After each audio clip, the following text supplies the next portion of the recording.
Nós falamos bastante de depressão em adultos, e a gente tem uma ideia da depressão, né? Aquela doença em que a pessoa fica para baixo, triste, desanimada, com pior rendimento nas suas atividades, mas a gente fala muito pouco de depressão em crianças e adolescentes.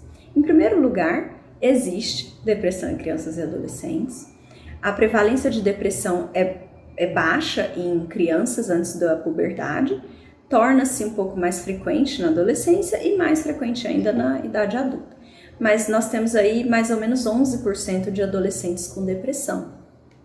Ou seja, é uma doença importante que se precisa falar a respeito, né?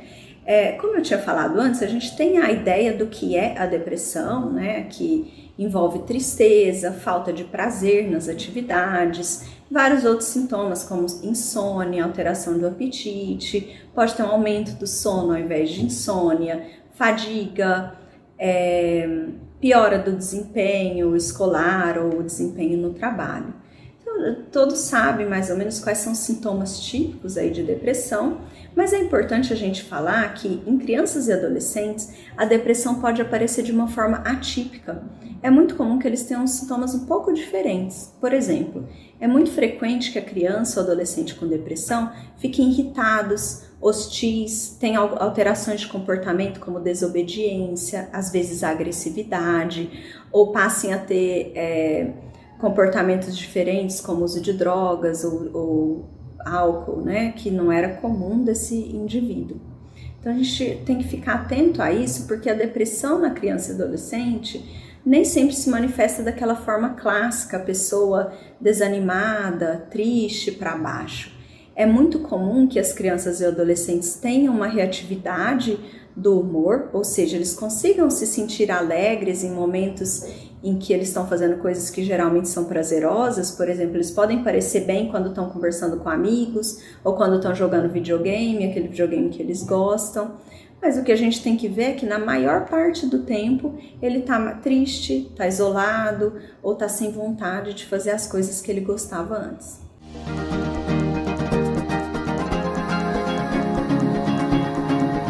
A primeira coisa é que existe tipicamente uma mudança do padrão habitual de funcionamento, de comportamento e de rendimento dessa criança e desse adolescente. Então, um adolescente que ia mais ou menos bem na escola, tinha seus relacionamentos, gostava de sair e de repente se torna isolado, não quer encontrar ninguém, passa a sair mal na escola, passa a ter uma irritabilidade que não era típica, comportamentos inadequados, uma desobediência que não era típica dele. Além disso, outros sinais podem acontecer. Por exemplo, alteração do sono, e aí em crianças e adolescentes é muito comum que haja um aumento do sono ao invés de insônia, que é o mais típico. Pode haver alteração do apetite, queixas de dores são frequentes, dores de cabeça, dores pelo corpo, queixas somáticas que não são explicadas por nenhuma doença orgânica.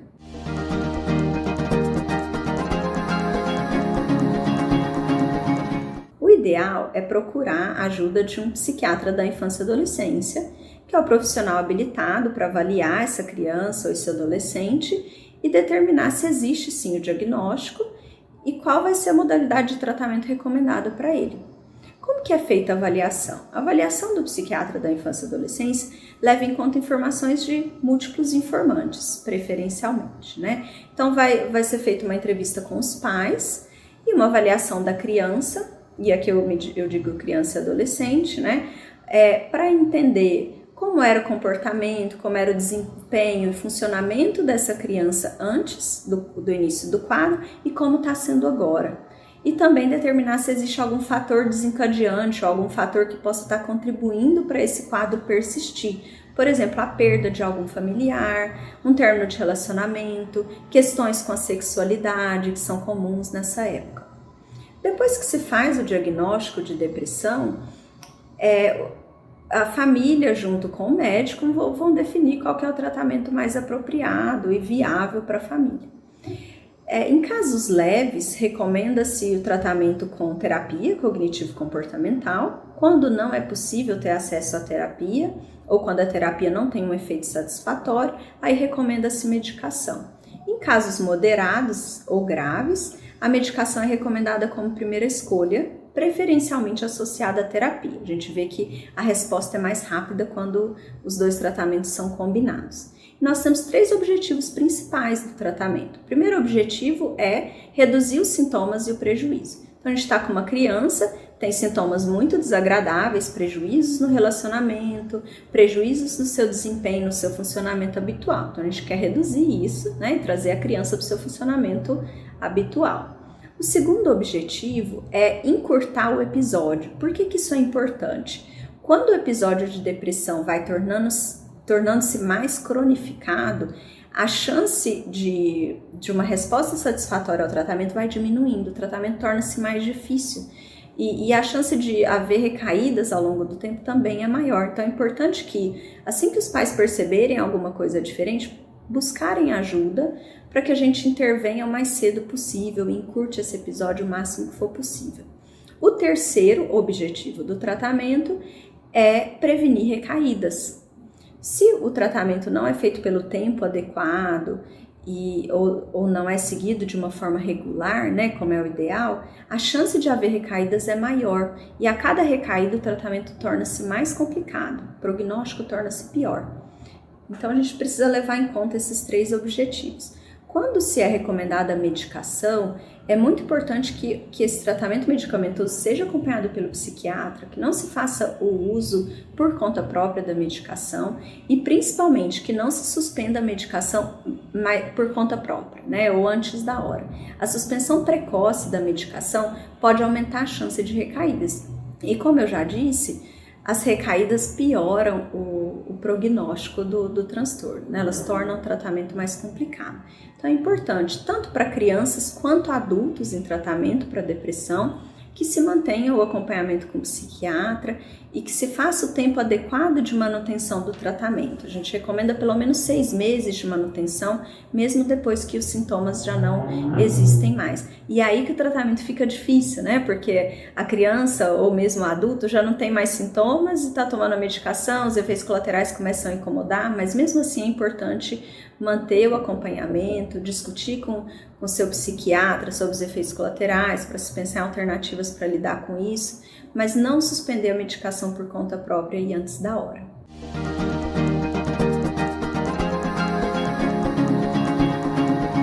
Fatores genéticos, nós sabemos que é mais provável que uma pessoa que tem familiares com depressão desenvolva depressão do que outras pessoas. Existem fatores relacionados com o ambiente, por exemplo, exposição à negligência, à violência, conflitos de relacionamento com os pais, a criança ou adolescente ser vítima de bullying, tudo isso aumenta o risco de desenvolver depressão. E também existem os fatores inerentes na adolescência. A adolescência é um período de especial vulnerabilidade para o desenvolvimento de depressão ou outros transtornos mentais. Por quê? É um período de intensas transformações, né? Existem as alterações hormonais que acontecem nessa fase, o desenvolvimento cerebral é muito intensificado no período da adolescência, existem as questões sociais, a necessidade de pertencimento, todas aquelas questões emocionais envolvidas na adolescência. Conflitos com a sexualidade podem estar presentes, e isso também aumenta o risco de depressão.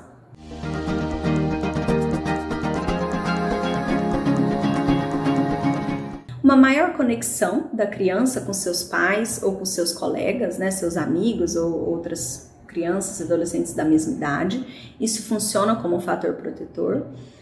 Uma parentalidade mais positiva, ou seja, os pais que são mais capazes de reconhecer as qualidades, reforçar o bom comportamento, os pais presentes e o envolvimento em atividades mais construtivas, em um grupo mais adequado.